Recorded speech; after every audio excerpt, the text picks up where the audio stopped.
রোদ ঝলমল চারিদিকে, বৃষ্টি হলে যেন অস্বস্তিকর।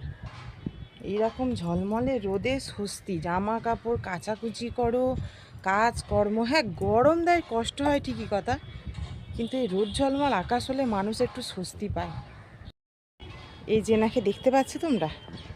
দেখো কইটুকু গাছ তোমরা দেখো খালি, আর ফল ধরেছে কিরম দেখো, দেখেছো?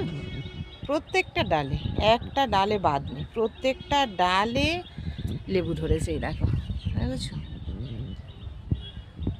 কী বা যত্ন হয়েছে, একটু জল পায় খালি, একটু হাওয়া বাতাস রোদ, তাতেই দেখো গাছ ভর্তি পুরো লেবু, দেখেছো? গাছ ভর্তি পুরো লেবু। চলো এবারে টিফিনের ব্যবস্থা করতে হবে। দিদি গিয়েছে দোকানে, জামাইবাবুর জ্বর, টিফিনটা করি। ও মা গো, দেখো ফুচকাগুলো খালি কিরকম নষ্ট হচ্ছে দেখো। আর আমরা দোকানে 10 টাকায় 5টা দেয়, আমাদের মন ভরে না, আর এদের বাড়িতে পড়ে নষ্ট হচ্ছে। কত ফুচকা দেখো খালি শুধু।